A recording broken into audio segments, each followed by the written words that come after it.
relooker chez Luminel. Salon de beauté Luminel vous présente le journal.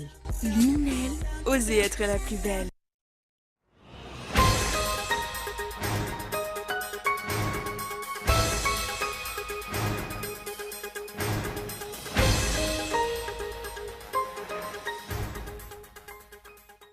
Aucune demande d'extradition de Claudine Razay-Mahmoud n'a encore été faite par le gouvernement malgache. D'après une source proche de la justice, aucune demande d'extradition ne peut être envoyée en Turquie si elle est allée comme disent les rumeurs. Le nom du directeur général de la société d'État Jirama ne sera pas encore connu cette semaine tant que les dossiers des 5 candidats dernièrement retenus ne parviendront pas au conseil d'administration qui donnera ensuite 3 noms au conseil des ministres. Une annonce surprise en Grande-Bretagne, Theresa May convoque des élections législatives anticipées pour le 8 juin prochain. Elle accuse l'opposition d'affaiblir le gouvernement.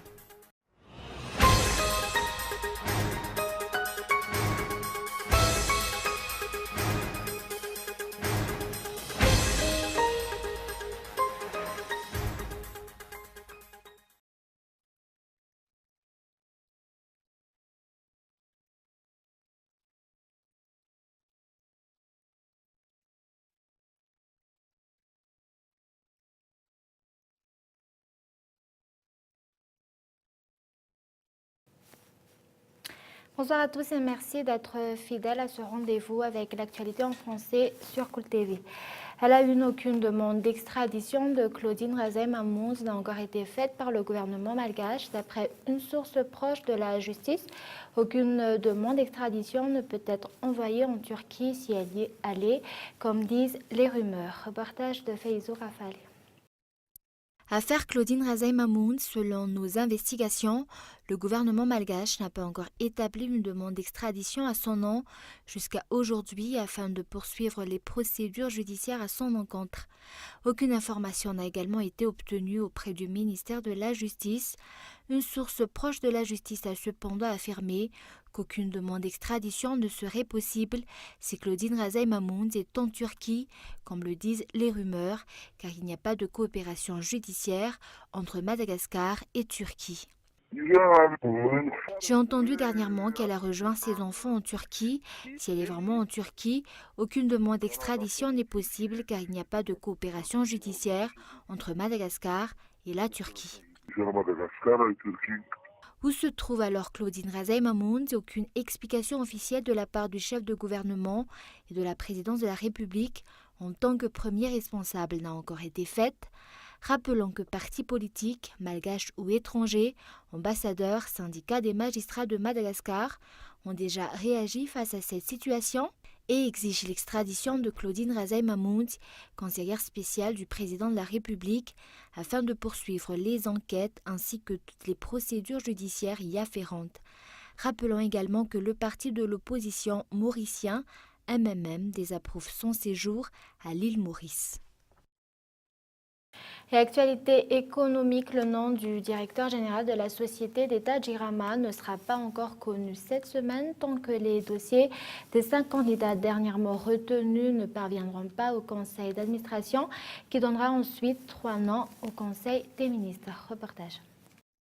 Les dossiers des 5 personnes concourant à la direction générale de la Jirama ne sont pas encore parvenus auprès du conseil d'administration.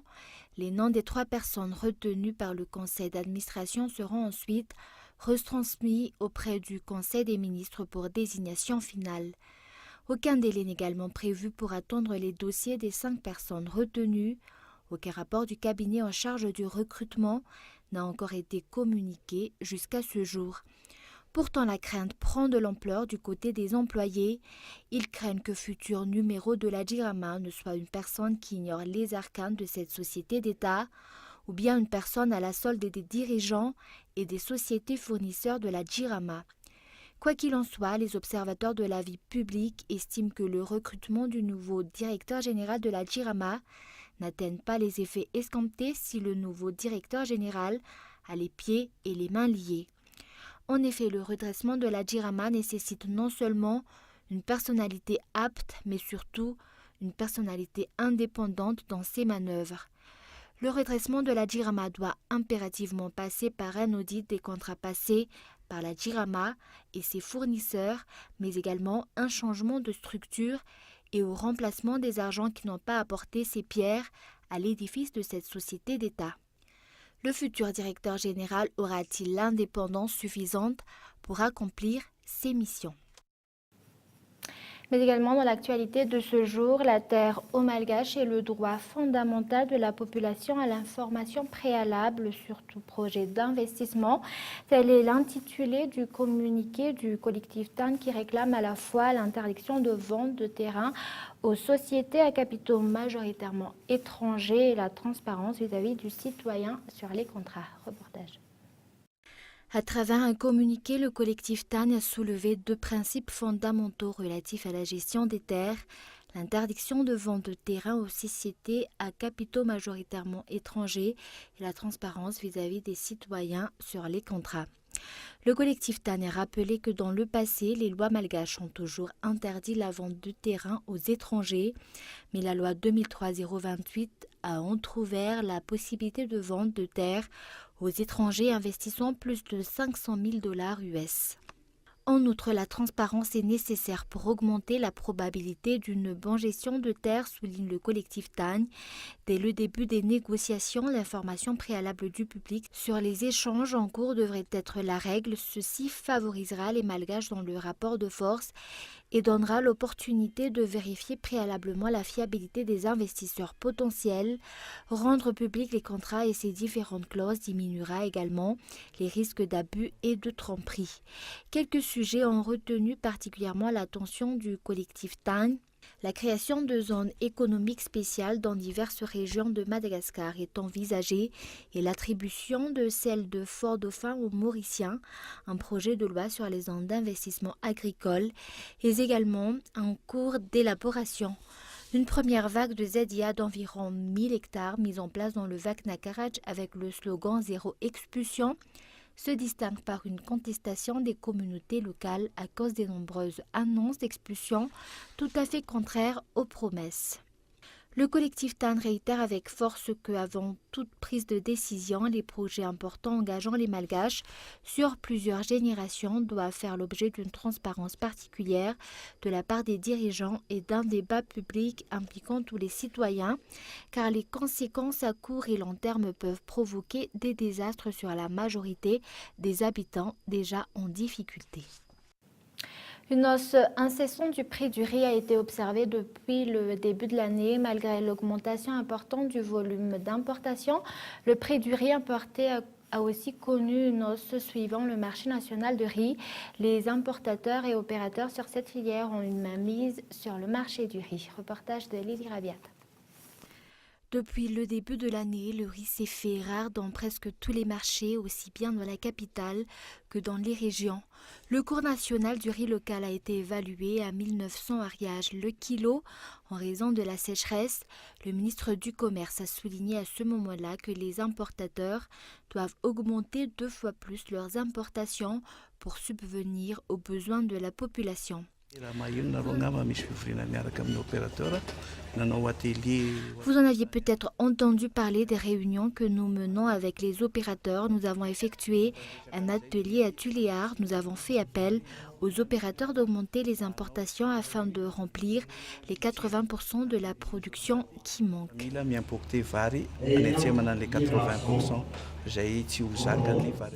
Le ministre a annoncé ces mesures que doivent prendre les opérateurs le mois de janvier dernier.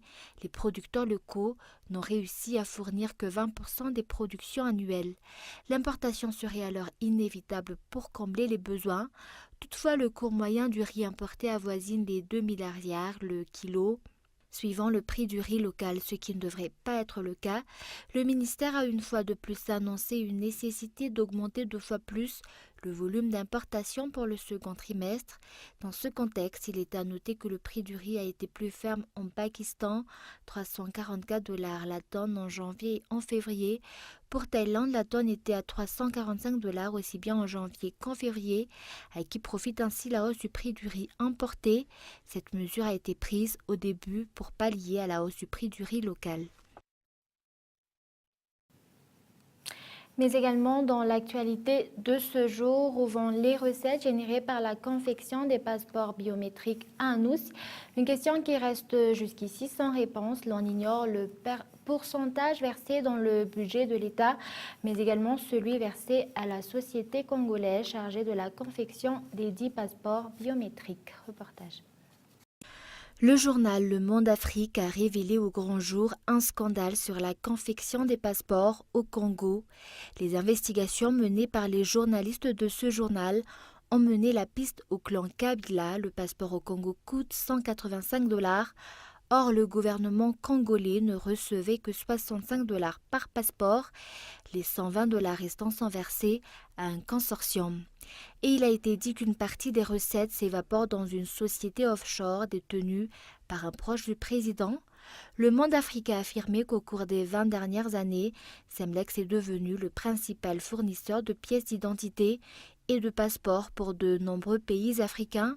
Depuis son siège social, un bâtiment situé sur l'avenue Brugman à Bruxelles, l'entreprise a servi des clients aussi bien en Guinée-Bissau qu'au Kenya ou à Madagascar. Serait-ce la même manière de procéder à Madagascar? D'après les experts, la confection d'un passeport biométrique coûte entre 21,5 $ et 43 €. À Madagascar, la confection d'un passeport biométrique coûte 110 000 ariages, soit environ 30,5 €. Où vont alors les 10 € restants? Dans le budget de l'État, dans le compte privé de quelques-uns. Cependant, à Madagascar, l'octroi d'un passeport à Madagascar est de 30,5 €, soit 110 000 ariages. Où vont alors les 10 € de bénéfices? Dans le budget de l'État ou dans la caisse de la société congolaise. Questionnés sur ce sujet, les responsables près du ministère de l'Intérieur n'ont pas voulu donner d'explication ce jour. Les responsables près de la police nationale affirment qu'ils ne sont pas au courant de ce que l'État verse à la société en charge de la confection du passeport.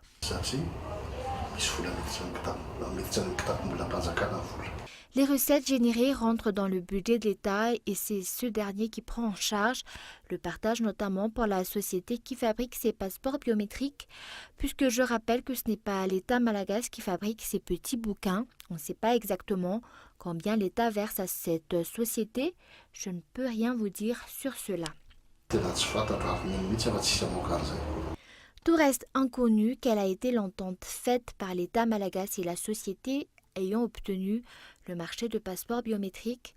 Dans tous les cas, la société ayant obtenu le marché au Congo est soupçonnée de corruption. Des explications de la part des responsables sont attendues sur ce sujet. Et avant de passer aux actualités internationales, 1,595 milliard, c'est la somme qui a été virée auprès de la commune rurale de Mourafenbe, district Mourafenbe. Cette somme devait servir à la réhabilitation des locaux de la commune, plus précisément à la construction d'un nouvel étage au-dessus de la commune. Une situation inimaginable et inconcevable pour les conseillers municipaux. Une telle somme pour la construction d'un niveau supérieur et face au refus des conseillers municipaux de procéder à la régularisation de cette situation qu'ils qualifient de détournement de deniers publics. Les travaux ont été suspendus et de plus, les conseillers municipaux vont saisir le ministre de l'Intérieur et de la décentralisation sur cette affaire. L'on verra dans la prochaine édition du journal le suivi de cette affaire. Et nous passons aux actualités internationales. Une annonce surprise en Grande-Bretagne. Theresa May convoque des élections législatives anticipées pour le 8 juin prochain. Elle accuse l'opposition d'affaiblir le gouvernement. Écoutons le discours de la première ministre britannique. La Grande-Bretagne se prépare à sortir de l'Union européenne. Et il ne peut y avoir aucun retour en arrière. Westminster devrait être uni, mais au contraire, c'est la division qui règne. Nos opposants pensent, en raison de la faible majorité du gouvernement, que notre conviction va s'affaiblir et qu'ils pourront nous forcer à changer de direction. Ils ont tort. Ils sous-estiment notre détermination à faire le travail. Les divisions au sein de Westminster menacent notre capacité à négocier le Brexit dans de bonnes conditions et créent des tensions dans le pays. C'est pourquoi nous avons besoin d'élections et nous en avons besoin maintenant. Et en Turquie, les Européens se sont montrés critiques envers le président turc après la victoire du oui au référendum. Aucune critique, même si l'opposition turque conteste fermement ce référendum. Reportage de France 24. L'OSCE critique à son tour le référendum. Pour ses observateurs qui surveillaient ce scrutin, le vote de dimanche n'a pas été à la hauteur des critères européens.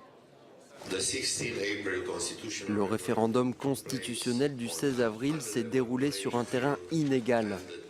Et les deux camps en campagne n'ont pas bénéficié des mêmes opportunités. Les électeurs n'ont pas eu accès à une information impartiale sur des aspects clés de la réforme. L'organisation européenne met en cause une couverture médiatique disproportionnée pour le oui ou les arrestations de journalistes depuis la tentative de coup d'État de juillet. L'OSCE pointe aussi le scrutin lui-même, et notamment la décision du Haut Conseil électoral pendant le vote de valider les bulletins n'ayant pas de tampon officiel.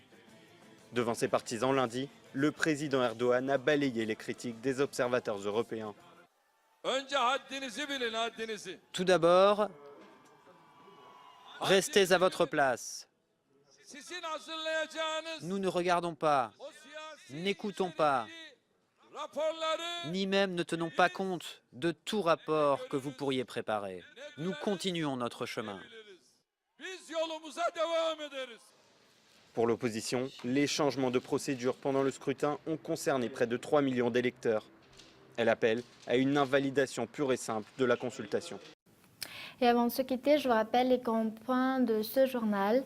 Aucune demande d'extradition de Claudine Razem Hammouz n'a encore été faite par le gouvernement malgache. D'après une source proche de la justice, aucune demande d'extradition ne peut être envoyée en Turquie si elle est allée, comme disent les rumeurs, vu qu'il n'y a pas de coopération judiciaire entre les deux pays.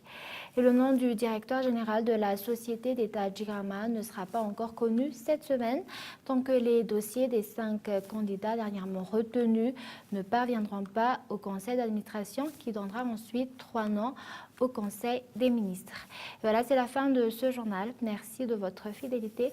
Au revoir et bonne soirée à tous.